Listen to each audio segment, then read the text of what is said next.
साथियों नमस्कार, जय हिंद। मैं हूं आप सभी का दोस्त डॉक्टर अभिषेक। आप सब देख रहे हैं कि पिछले 24 घंटे से भारत और पाकिस्तान की जो स्थिति है वॉर में, वो बहुत ज़्यादा ख़तरनाक हो रही है।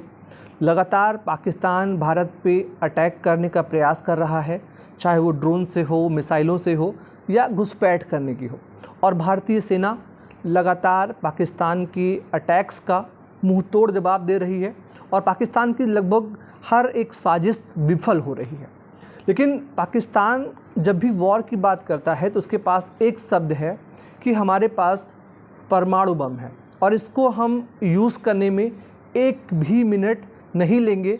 हमें जैसे लगेगा हम इसको भारत पे यूज़ करेंगे। ये आज से नहीं, पिछले कई सालों से ऐसी धमकियां पाकिस्तान देता रहा है। लेकिन क्योंकि एक बहुत अच्छी लाइन थी कि द्वंद्व कहाँ तक पाला जाए, ठीक है, युद्ध कहाँ तक टाला जाए, तो वो चीज़ें थी। अब भारत ने इस बार क्या किया है कि पाकिस्तान को मुंहतोड़ जवाब दिया है, तो अब वो बौखलाया हुआ है।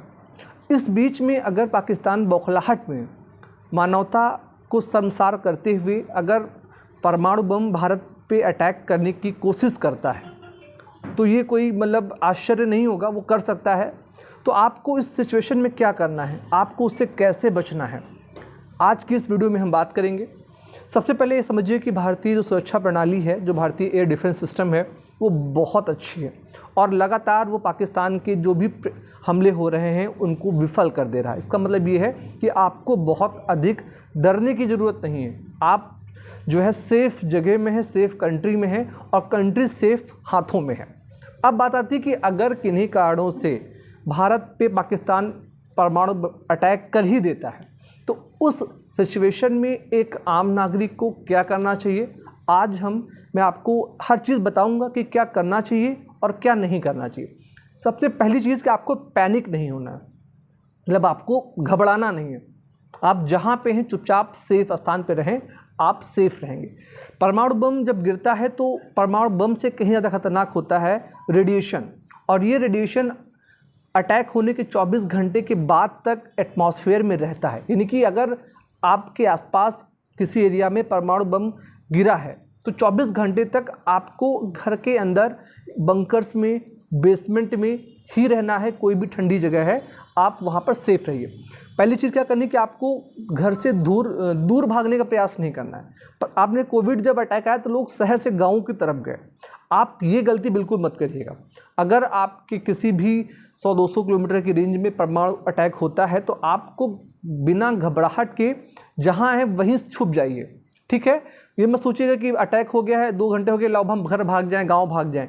ऐसा करने पर आपको आप फंस सकते हैं। पहली बात, आपको रेडिएशन से बचने के लिए सुरक्षित स्थान पर रखें जो ठंडा हो, ठीक है। और अगले 24 से 30 घंटे आप बिल्कुल भी अपने घर से बाहर ना निकलें, पहली बात। दूसरी बात, आप अपने कपड़े उतारें। रेडिएशन के जो कण होते हैं वो कई बार हवा में फैलते हुए हमारी बॉडी पे आते हैं। अब बॉडी पे जो कपड़े पहने होते हैं हम, कई बार क्या होता है कि उनमें चिपक जाते हैं, फिर वो बॉडी में एंटर करने का प्रयास करते हैं। तो जो कपड़े आपने पहने हैं अटैक के आसपास जब हुआ है तो आप सबसे पहले उनको निकाल दें और अच्छे से ठंडे पानी से साबुन लगा के कई बार नहाएं, जिससे जो अगर कोई रेडिएशन की पार्टिकल्स आए भी हैं तो आप उनको वॉश कर दें, वो बाहर निकल जाएं, ठीक है। तीसरी है कि आपको खुद को साफ़ रखने का बार बार प्रयास करना है, चाहे वो साबुन से आपको साफ़ करना हो, अपने आईब्रोज़ को, अपने हेयर्स को, इन सब को क्लीन करना है, ठीक है। घर में जैसे आप अपार्टमेंट्स में बेसमेंट जो होता है जहाँ पे पार्किंग होती है वो सबसे सेफ प्लेस होता है, आप वहाँ पर खुद को स्टोर रखें।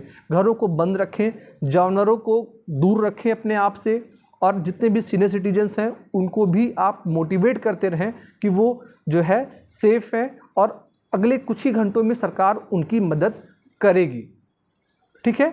ऐसी कोई मेडिसिन, ऐसी कोई वैक्सीन नहीं है जिससे आप परमाणु अटैक से बच सकें। हाँ, सावधानी ही एक ऑप्शन है जो आपको इस अटैक से बचा सकता है।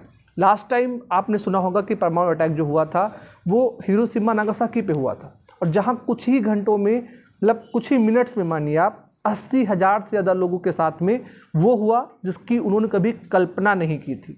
तो आप भाग के तो बच नहीं सकते हैं। हाँ, बिना परेशान हुए आप अपने घर में रहिए, नहाते रहिए, कूल जगह पे रहिए, आपके पास जो भी खान पान सामान है आप उनको खाइए। एक्स्ट्रा अपने घरों में आप बेसिक स्नैक्स वगैरह रख सकते हैं, प्रॉपर राशन और सब्जी वगैरह जो भी ख़राब नहीं होने वाली है उनको स्टोर कर लें। जब तक सरकार की एडवाइजरी नहीं आती है, कुछ ऐसा होता है, उससे पहले आप जो है चीज़ें अरेंज करें, खाएं पिएं, स्वस्थ रहें, मस्त रहें। इतना ही है आप सभी को बताने के लिए इस वीडियो में, इतना ही। आप सभी का बहुत बहुत धन्यवाद। Thank you so much. जय हिंद।